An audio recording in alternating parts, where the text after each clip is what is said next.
ಎಲ್ಲರಿಗೂ ನಮಸ್ಕಾರ. ಜೈ ಜಿನೇಂದ್ರ. ಜೈನ್ ಸಂದೇಶ್ ಯೂಟ್ಯೂಬ್ ಚಾನಲ್ಗೆ ಸ್ವಾಗತ ಸುಸ್ವಾಗತ.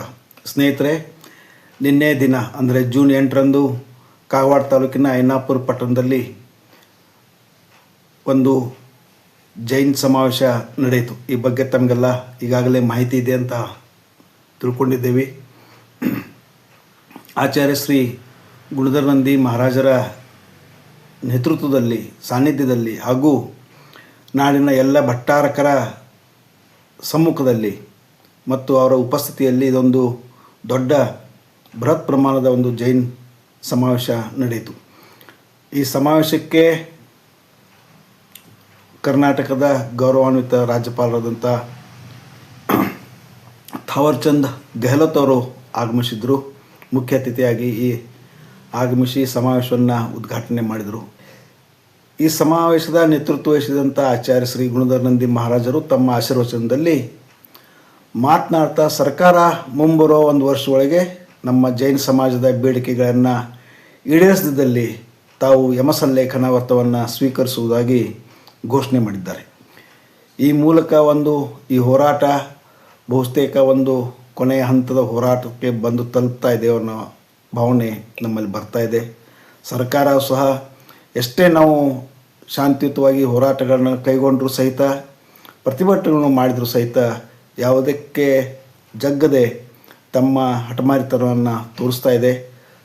ಈ ಕಡೆ ನಮ್ಮ ಸಮಾಜದ ಕಾಳಜಿಯನ್ನು ವಹಿಸಿದಂಥ ಆಚಾರ್ಯ ಶ್ರೀಗಳು ಸಮಾಜದ ಕೊನೆಯ ವ್ಯಕ್ತಿವರೆಗೂ ಸಹ ಎಲ್ಲ ಸೌಲಭ್ಯಗಳು ದೊರಕಬೇಕು ಅನ್ನೋ ಉದ್ದೇಶದಿಂದ ಅವರು ಈ ಪ್ರತಿಭಟನೆ ಮತ್ತು ಸರ್ಕಾರ ಮುಂದೆ ಬೇಡಿಕೆಗಳನ್ನ ಇಡ್ತಾ ಇದ್ದಾರೆ.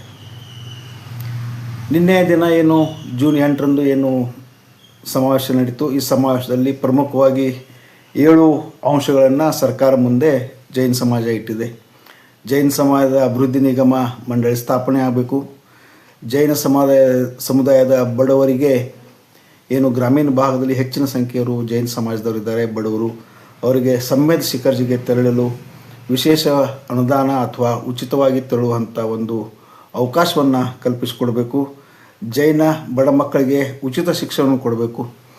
ಹಾಗೆ ಪ್ರತಿ ಜಿಲ್ಲೆಯಲ್ಲಿ ಜೈನ ವಸತಿ ಗೃಹ ನಿರ್ಮಾಣ ಮಾಡಬೇಕು ಮತ್ತು ಬಡವರಿಗೆ ಉಚಿತ ಚಿಕಿತ್ಸೆ ನೀಡುವಂಥ ಒಂದು ಆಸ್ಪತ್ರೆಗಳಲ್ಲಿ ವ್ಯವಸ್ಥೆಯನ್ನು ಮಾಡಬೇಕು.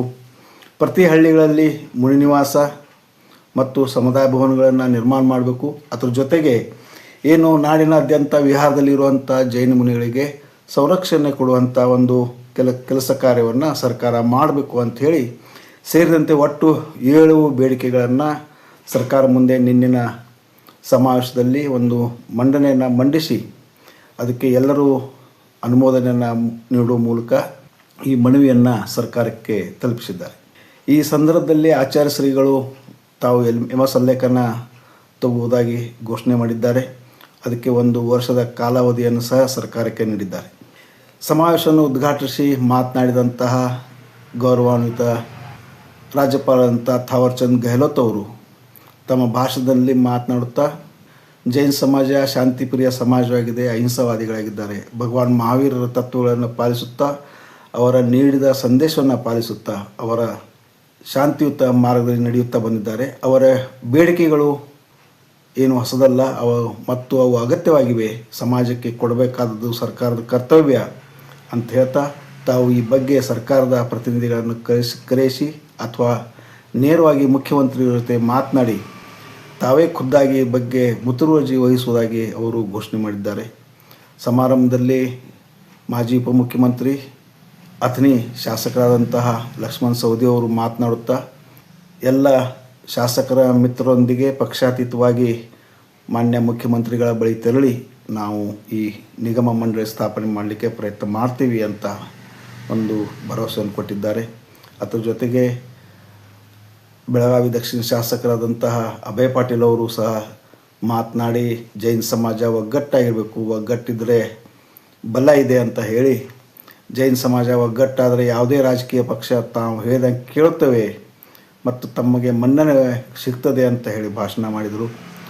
ಸಂಜಯ್ ಪಾಟೀಲ್ ಅವರು ಮಾತನಾಡ್ತಾ, ಮಾಜಿ ಶಾಸಕರು, ನಾವು ಆ ರಾಜ್ಯದಲ್ಲಿ 6 ಲಕ್ಷ ಜನ ಇದ್ದರೂ ಸಹಿತ ಸರ್ಕಾರ ನಮಗೆ 1,66,000 ಜನರು ಇದ್ದೇವೆ ಅಂಥೇಳಿ ಒಂದು ತಪ್ಪು ಲೆಕ್ಕಾಚಾರ ಕೊಡ್ತಾ ಇದೆ. ಎಲ್ಲೋ ಅವರು ಸರ್ಕಾರದ ಕ್ಯಾಲ್ಕುಲೇಟರ್ ಮಿಸ್ಟೇಕ್ ಆಗಿದೆ ಅಂತ ಅವರು ತಮ್ಮ ಭಾಷಣದಲ್ಲಿ ಹೇಳಿದರೆ, ಇನ್ನು ಉಳಿದ ಶಾಸಕರಾದಂತಹ ರಾಜು ಕಾಗೆ ಅವರು, ಗಣೇಶ್ ಹುಕ್ಕೇರಿ ಅವರು ಮಾತನಾಡಿ ಜೈನ ಸಮಾಜಕ್ಕೆ ಸಂಪೂರ್ಣ ಬೆಂಬಲವನ್ನು ನೀಡಿ ತಮ್ಮ ಬೇಡಿಕೆಗಳನ್ನು ಈಡೇರಿಸಲಿಕ್ಕೆ ಸರ್ಕಾರದಲ್ಲಿ ಪ್ರಯತ್ನ ಮಾಡ್ತೀವಿ ಅಂತ ಹೇಳಿ ಅನ್ನೊಂದು ಭರವಸೆಯನ್ನು ಕೊಟ್ಟಿದ್ದಾರೆ. ಅದ್ರ ಜೊತೆಗೆ ಈ ಸಮಾವೇಶ ಅತ್ಯಂತ ಯಶಸ್ವಿಯಾಗಿ ನಡೆದಿದೆ. ಈ ಸಮಾವೇಶದಲ್ಲಿ ಸುಮಾರು 50,000ಕ್ಕೂ ಹೆಚ್ಚು ಜನ ಭಾಗವಹಿಸಿದ್ರು. ಅಕ್ಕಪಕ್ಕದಿಂದ ಏನು ಗ್ರಾಮಗಳಿದೆ, ಬೇರೆ ಬೇರೆ ಜಿಲ್ಲೆಗಳಿಂದ, ಕರ್ನಾಟಕದ ಮೂಲೆಗಳಿಂದ ಎಲ್ಲ ಜನರು ಇದರಲ್ಲಿ ಭಾಗವಹಿಸಿದ್ರು. ಆಮೇಲೆ ಏನು ನಮ್ಮ ಶಿಕ್ಷಣ ಸಂಸ್ಥೆಗಳಿವೆ, ಆ ಶಿಕ್ಷಣ ಸಂಸ್ಥೆಗಳು ಎಲ್ಲರೂ ಬಸ್ಸಿನ ವ್ಯವಸ್ಥೆಯನ್ನು ಮಾಡಿದರು. ಮಹಿಳಾ ಮಂಡಳಗಳು, ಯುವಕ ಮಂಡಳಗಳು, ಯುವತಿ ಮಂಡಳಗಳು ಆಮೇಲೆ ಸೇರಿದಂತೆ ಎಲ್ಲ ಜನಪ್ರತಿನಿಧಿಗಳು ಆಗಮಿಸಿ ಸಮಾವೇಶವನ್ನು ಯಶಸ್ವಿಗೊಳಿಸಿದ್ದಾರೆ. ಸಮಾವೇಶ ಯಾವ ರೀತಿ ನಡೆಯಿತು ಅನ್ನೋದನ್ನು ನಾವು ಈಗ ಈ ವರದಿಯಲ್ಲಿ ತೋರಿಸ್ತೇವೆ. ತಾವೆಲ್ಲರೂ ಈ ವರದಿಯನ್ನು ನೋಡಿ ನಮ್ಮ ಜೊತೆಯಲ್ಲೇ ಇರಿ. ಜೈನ್ ಸಂದೇಶ್ ಯೂಟ್ಯೂಬ್ ಚಾನಲ್ಗಳನ್ನ ನೋಡ್ತಾ ಇರಿ ಅಂತ ಹೇಳ್ತಾ ಮತ್ತೊಮ್ಮೆ ತಮಗೆಲ್ಲರಿಗೂ ಧನ್ಯವಾದಗಳು. ಜೈ ಜಿನೇಂದ್ರ.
ನಮ್ ಬಜೆಟ್ದಾಗ ಒಂದ್ ಸ್ವಲ್ಪ ಅದಾಗಿದ್ದಂತ ಹಣವನ್ನು ತೆಗೆದ ಫ್ರೀ ಆಫ್ ಚಾರ್ಜ್ ಶಿಖರ್ಜಿ ಯಾತ್ರವನ್ನು ಮಾಡಿಸ್ರಿ. ಅದೇ ರೀತಿಲಿ ನಿಮ್ಮ ಕ್ಷೇತ್ರ ಆಗ್ಲಿ, ಪ್ರತಿಯೊಂದು ಮತದಾರ ಕ್ಷೇತ್ರದಲ್ಲಿ ಕಡು ಬಡವ ಜನ ಇದಾರ. ಕಡು ಬಡವ ಜನಗೆ ಸ್ಕಾಲರ್ಶಿಪ್ 50,000 ಡೈರೆಕ್ಟ್ ಡೌನ್ ಆಗಿ 15,000 ಆಗಿದೆ. ಅದನ್ನು ವಾಪೀಸ್ ಎತ್ತರ ವೈರಿ 4 ಮಕ್ಕಳು ಕಲ್ತ್ರೆ ಅಬ್ದುಲ್ ಕಲಾಂ ಆಗ್ಬೋದು, ಲಕ್ಷ್ಮಣ್ ಸವದಿ ಆಗ್ಬೋದು, ಸಿದ್ದರಾಮಯ್ಯ ಆಗ್ಬೋದು, ಯಡಿಯೂರಪ್ಪ ಆಗ್ಬೋದು, ನಮ್ಮ ರಾಜ್ಯಪಾಲ ಆಗ್ಬೋದು. ಆದ ಕಾರಣ ಕಡು ಬಡವರಿಗೆ ಸ್ಕಾಲರ್ಶಿಪ್ ಆಗಬೇಕಂತ ಆಶೆ. ಮತ್ತೆ ಬಹಳ ಒಂದು ಕನಸು ಇಟ್ಕೊಂಡ ನನ್ನ ಸಮಾಜ ನಿಮ್ಮ ಸರ್ಕಾರ ಬಗ್ಗೆ ಕನಸು ನೆನಸಾಗ್ತೈತಿ ಅಂತ ಬಹಳ ಆಶಾ ಇಟ್ಕೊಂಡವು. ಆ ಆಶಾದ ನಂದು ಒಂದೇ ಐತಿ, ಜರಕರ್ತ 12 ತಿಂಗಳು ಟೈಮ್ ಕೊಡ್ತವು. 12 ತಿಂಗಳ ಒಳಗಡೆಗೆ ನಮ್ಮ ನಿಗಮ ಮಂಡಲ ಆಗೋದಾಯ್ತು. ನಾ 12 ವರ್ಷ ಸಮಾಧಿ ಸ್ವೀಕಾರ ಮಾಡ್ತೀನಿ. ಆದ ಕಾರಣ ಅದೊಂದು ಆಶಾ ಪುರುಷ ಅಂತ ಹೇಳಿ ತಮ್ಮ ಭಾಷಣ ಶುರು ಮಾಡಿ ನೆನಪಿಸ್ಲಿಕ್ಕೆ ಇಚ್ಛೆ ಪಡ್ತಾ ಇದ್ದೀವಿ ಅಂತಂದ್ರೆ, ಸರ್ಕಾರಕ್ಕೆ ತನ್ನ ಅಸ್ತಿತ್ವವನ್ನ ಉಳಿಸಿಕೊಳ್ಳಲು ಪಕ್ಷದ ಚಿಹ್ನೆಯಾಗಿ ಒಬ್ಬ ಜೈನ ಗುರುಗಳು, ಜೈನ ಕ್ಷೇತ್ರ ನಿಮಗೆ ನೀಡಿದೆ.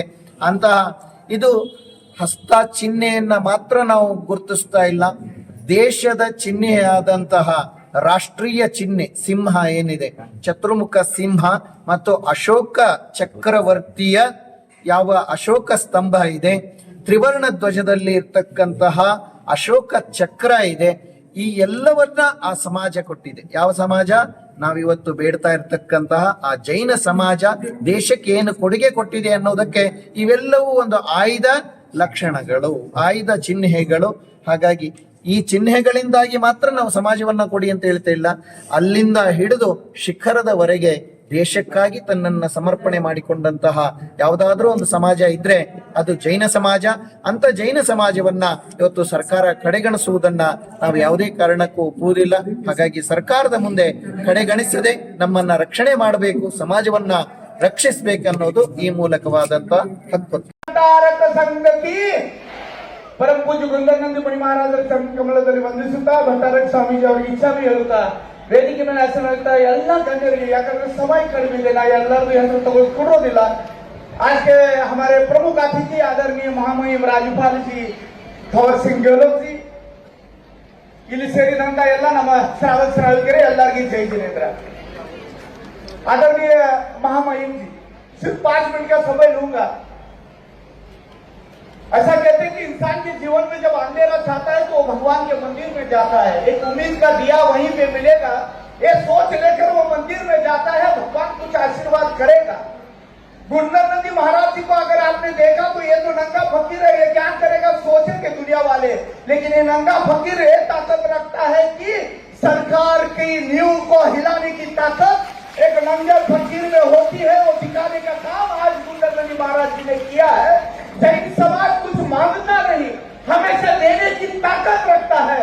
हमारे भट्टारक जी, हमारे मुनि जी किसी के सामने हाथ कभी फैलाते नहीं, लेकिन पहली बार हमारे दक्षिण से लेकर उत्तर तक के 15 भट्टारक जी और 3 मुनि आपके सामने झोली फैलाकर बैठे हैं कि सरकार आंधी हो गई है, सरकार हमारी तरफ देखने के लिए तैयार नहीं, हमें उम्मीद का दिया आपकी तरफ देख रहे हैं, वो दिया आपके माध्यम से हमें मिले और हम कुछ अलग नहीं मांग रहे, सभी लोगों को जो दिया जाता है उसी में से हमको भी कुछ मिले, ये भावना रखना, अधिकार के लिए लड़ना, ये महाभारत में भगवान श्री कृष्ण ने हमको बताया, वही काम हमारे गुंडन नंदी महाराज जी कर रहे हैं कि हमारे हक के लिए लड़ना है।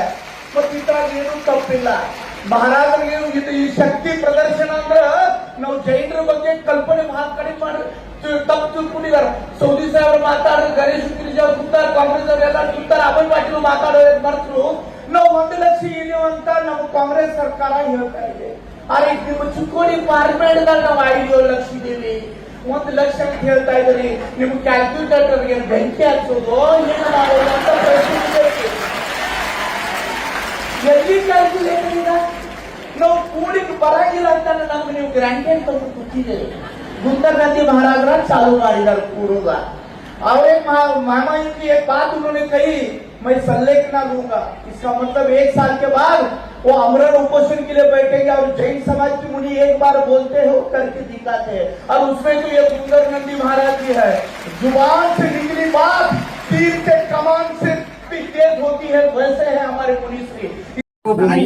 ಐನಾಪುರ. ಅದೇ ರೀತಿಯಾಗಿ ಗುಣಧರ್ ನಂದಿ ಮಹಾರಾಜರು ಇವತ್ತು ನಮ್ಮ ಕರ್ನಾಟಕ ರಾಜ್ಯದ ವಿಶೇಷವಾಗಿ ಸಿಗುವಂತ ಶೈಕ್ಷಣಿಕವಾಗಿ, ಸಾಮಾಜಿಕವಾಗಿ, ಧಾರ್ಮಿಕವಾಗಿ ನಮ್ಗೆ ನ್ಯಾಯಯುಚಿತವಾಗಿ ಸಲ್ಲಬೇಕಾದಂತ ಸೌಲಭ್ಯಗಳ ಬಗ್ಗೆ ವಂಚಿತರಾಗಿದ್ದೇವೆ. ಹಾಗಾಗಿ ಅಲ್ಪಸಂಖ್ಯಾತರ ಇಲಾಖೆಯಿಂದ ಸಿಗುವಂತ ಎಲ್ಲಾ ಸೌಲಭ್ಯಗಳನ್ನು ಸರಿಯಾದ ಕ್ರಮದಲ್ಲಿ ಸಿಗುವ ಹಾಗೆ ನಮ್ಮ ಅನೇಕ ಬೇಡಿಕೆಗಳಿವೆ. ಆ ಬೇಡಿಕೆಗಳನ್ನು ರಾಜ್ಯಪಾಲರಿಗೆ ಮುಂದಿಡುವಂತಹ ಕಾರ್ಯಕ್ರಮಕ್ಕೆ ಕರ್ನಾಟಕ ರಾಜ್ಯಾದ್ಯಂತ ಎಲ್ಲಾ ಭಟ್ಟಾರಕರುಗಳು ಇವತ್ತು ಬಂದು ಎಲ್ಲರೂ ಕೂಡ ಆ ಬೇಡಿಕೆಗಳನ್ನು ಆಚಾರ್ಯರ ಸನ್ನಿಧಾನದಲ್ಲಿ ಮಾನ್ಯ ಗೌರವಾನ್ವಿತ ರಾಜ್ಯಪಾಲರಿಗೆ ಸಲ್ಲಿಸುವರಿದ್ದೇವೆ. ಹಾಗಾಗಿ ಸರ್ಕಾರವು ನ್ಯಾಯೋಚಿತವಾಗಿ ಒದಗಿಸಬೇಕಾದಂತಹ ಸವಲತ್ತುಗಳನ್ನು ಒದಗಿಸಿದಲ್ಲಿ ಅಹಿಂಸಾತ್ಮಕವಾದ ಸರ್ವಧರ್ಮ ಸಮನ್ವಯತೆಯನ್ನು ಸಾರತಕ್ಕಂತಹ ಜೈನ ಧರ್ಮ ಎಲ್ಲರೊಂದಿಗೆ ಈ ಭಾರತದಲ್ಲಿ ಪ್ರಜೆಗಳಾಗಿ ಬದುಕುವುದಕ್ಕೆ ಸಾಧ್ಯವಾಗ್ತದೆ. ನೀವು ಬದುಕಿ, ನಮ್ಮನ್ನು ಬದುಕಲು ಬಿಡಿ ಅನ್ನುವ ಧೋರಣೆಯೊಂದಿಗೆ ಈ ಒಂದು ಬೇಡಿಕೆಗಳನ್ನು ನಾವು ಸಲ್ಲಿಸಲಿಕ್ಕಿದ್ದೇವೆ.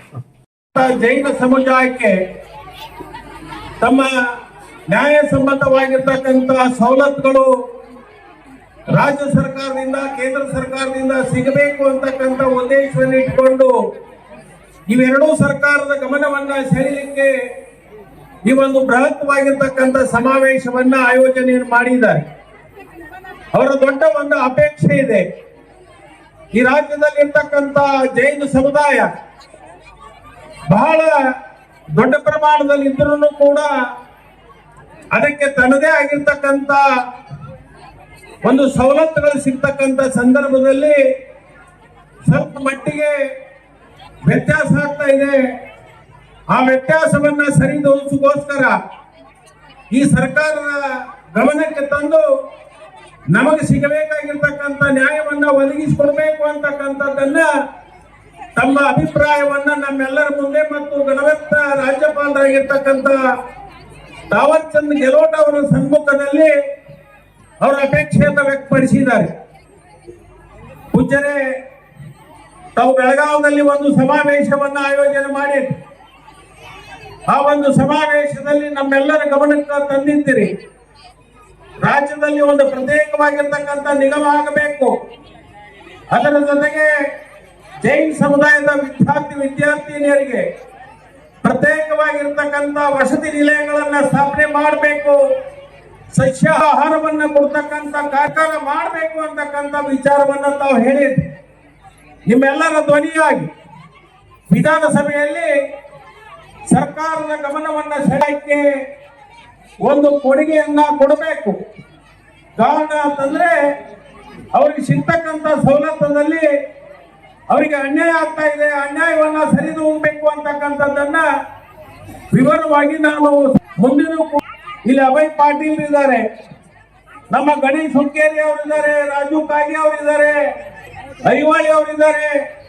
ನಾವೆಲ್ಲರೂ ಕೂಡ ಶಾಸಕರಾಗಿ ಒಂದಾಗಿ ಒಟ್ಟಾಗಿ ಸರ್ಕಾರಕ್ಕೆ ಮತ್ತೊಂದು ಸಾರಿ ಬರುವ ಅಧಿವೇಶನದಲ್ಲಿ ಮುಖ್ಯಮಂತ್ರಿಗಳಿಗೆ ಮತ್ತು ಸಂಬಂಧಪಟ್ಟಂತ ಸಚಿವರ ಗಮನವನ್ನು ಸೆಳೆದು ಅವರ ಒಂದು ಆಜ್ಞೆ ಇದೆ, 1 ವರ್ಷದಲ್ಲಿ ಈ ಪ್ರತ್ಯೇಕವಾಗಿರ್ತಕ್ಕಂಥ ನಿಗಮವನ್ನ ಸ್ಥಾಪನೆ ಮಾಡಬೇಕು ಅಂತಕ್ಕಂಥದ್ದು ಏನು ಅಪೇಕ್ಷೆ ಇದೆ, ಆ ಅಪೇಕ್ಷೆಯನ್ನ ಈಡೇರಿಸಲಿಕ್ಕೆ ಎಲ್ಲಾ ತೀರ್ಥಂಕರು ಈ ಸರ್ಕಾರಕ್ಕೆ ನಮಗೆ ಶಕ್ತಿಯನ್ನ ಕೊಡ್ಲಿ ಅಂತಕ್ಕಂಥ ಮಾತನ್ನ ಈ ಸಂದರ್ಭದಲ್ಲಿ ನಾನು ಹೇಳಿ ಬಯಸ್ತೀನಿ. ಖಂಡಿತವಾಗಿಯೂ ಕೂಡ ಜೈನ ಸಮುದಾಯದ ಋಣದ ಭಾರ ನನ್ನ ಮೇಲೇನೂ ಇದೆ, ಇಲ್ಲಿ ಕೂತಿರ್ತಕ್ಕಂಥ ಅನೇಕ ಶಾಸಕರ ಮೇಲಿದೆ, ಅದರ ಜೊತೆಗೆ ವಿಶೇಷವಾಗಿ ಕಾಂಗ್ರೆಸ್ ಪಕ್ಷದ ಮೇಲೇನೂ ಕೂಡ ಬಹಳ ದೊಡ್ಡ ಒಂದು ಋಣದ ಭಾರ ಇದೆ.